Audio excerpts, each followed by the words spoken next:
podcast kali ini kita akan membahas Marry My Husband episode 47.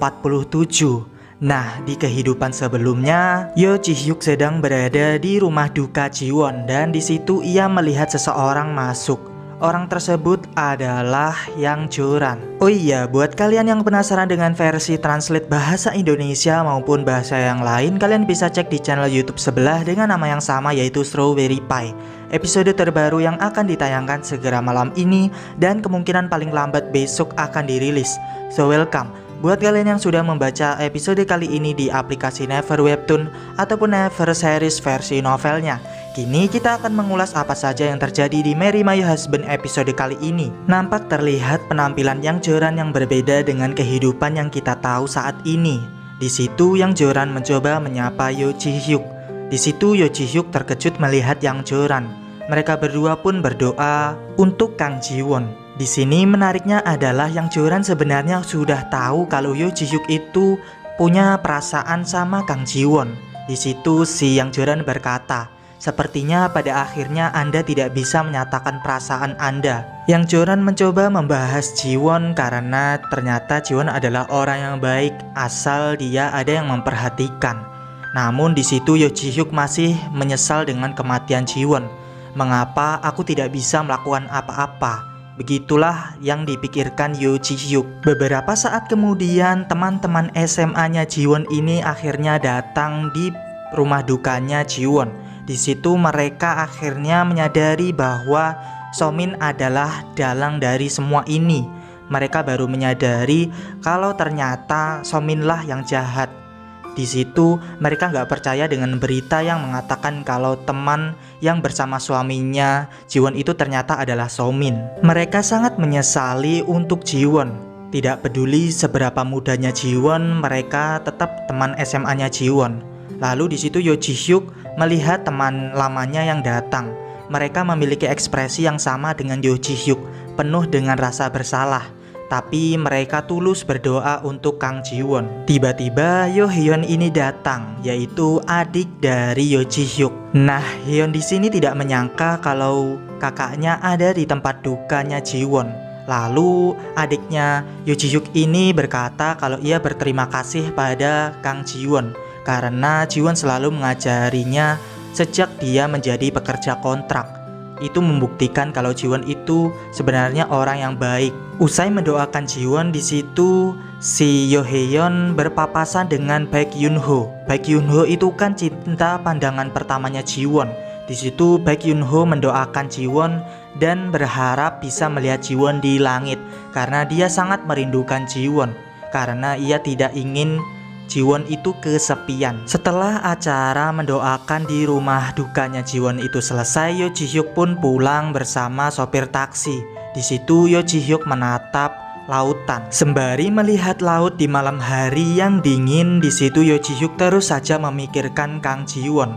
Lalu sopir yang berada di depannya berkata kalau saja Yo Ji Hyuk ini menikah dengan anak perempuannya itu akan sempurna. Dia memperkenalkan anaknya yang tinggi dan memiliki kepribadian yang baik.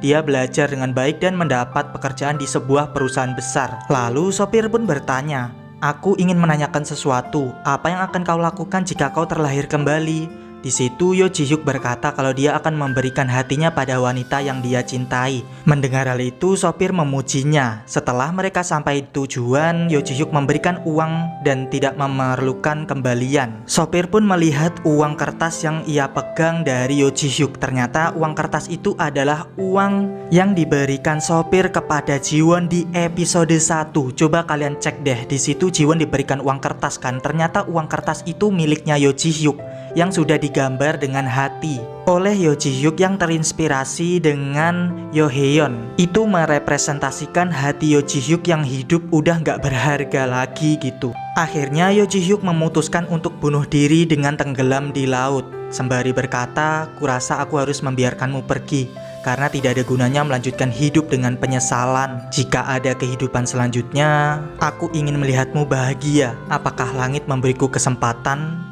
Lalu Yo Ji Hyuk yang sudah meninggal tiba-tiba bangun di tubuhnya di kantor. Waktu kembali ke tanggal 10 April 2009. Ini 10 tahun yang lalu sejak hari si Yo Ji-hyuk ini menerima Kang Ji-won. Nah, Yo Ji-hyuk itu bingung. Jelas-jelas aku tenggelam di laut. Apa yang terjadi? Apa ini mimpi atau kehidupan setelah kematian?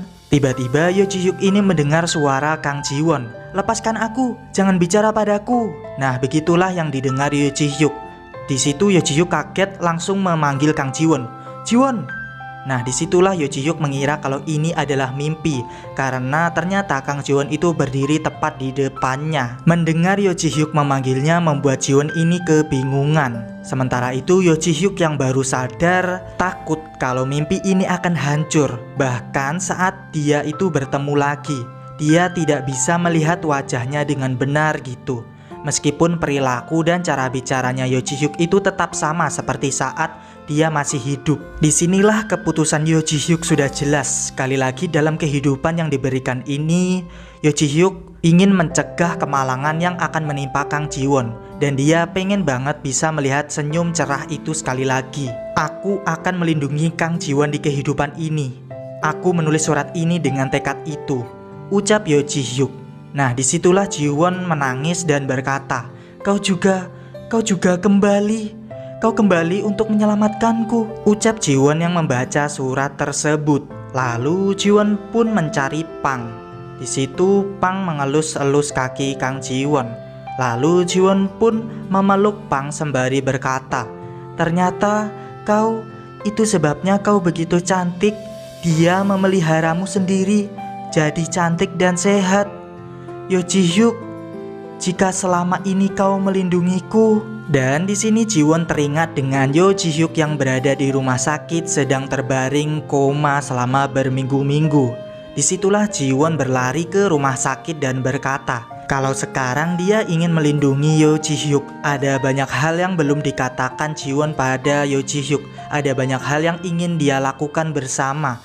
Jika dia ingin melihat wajah tersenyum Ji-won, si Ji-won ini meminta Yo Ji-hyuk untuk bangun dan melihatnya memanggil nama Yo Ji-hyuk. Dia pengen si Yo Ji-hyuk ini melihat Ji-won itu tersenyum padanya. Tapi Yo Ji-hyuk tetap saja tidak bangun dari komanya. Lalu di sini kita diperlihatkan di alam bawah sadarnya Yo Ji-hyuk ada taksi yang mencoba membawanya pergi. Dan di sanalah sopir menyapa dan menanyakan kabar Yo Ji-hyuk. Di situ Yo Ji-hyuk berkata kalau ia sebagai gantinya mengambil takdirnya Ji-won yang sudah meninggal. Mendengar hal itu, sopir pun percaya dengan perkataan Yo Ji-hyuk. Mereka pun berhenti karena ada seseorang yang menunggu Yo Ji-hyuk di sini. Lalu sopir pun berkata kalau tidak perlu membayarnya. Berkat Yo Ji-hyuk, akhirnya sopir itu bisa beristirahat dengan tenang sekarang. Lalu dia pun berterima kasih dan berkata, Puteriku, tolong jaga dia. Disitulah Yo Ji-hyuk bingung. Apa maksudmu? Tunggu sebentar, ucap Yo Ji-hyuk tiba-tiba pergi ke suatu tempat dan akhirnya dia bangun di rumah sakit. Yang artinya akhirnya Yo Ji-hyuk bangun dari komanya di rumah sakit. Dan di sanalah Ji-won kaget melihat Yo Ji-hyuk bangun. Melihat Ji-won menangis membuat Yo Ji-hyuk itu terdiam sejenak. Dan di sanalah Ji-won memeluk Yo Ji-hyuk dan berkata, Kenapa lama sekali? Kau membuatku khawatir. Disitulah Yo Ji-hyuk berkata, Maaf, aku terlambat. Suasana pun pecah dan mengharukan karena akhirnya keduanya menyadari apa yang terjadi selama ini di antara mereka berdua. Ji-won pun berkata, Tidak, aku benar-benar minta maaf, aku terlambat. Membuatmu menunggu selama 10 tahun. Aku sangat merindukanmu, ucap Ji-won. Lalu Yo Ji-hyuk pun memeluknya dan bersambung. Oke, itu aja untuk podcast kali ini. Terima kasih telah menonton video ini. Jangan lupa like, komen, dan subscribe karena gue sabar buat ketemu kalian di video selanjutnya. Bye-bye.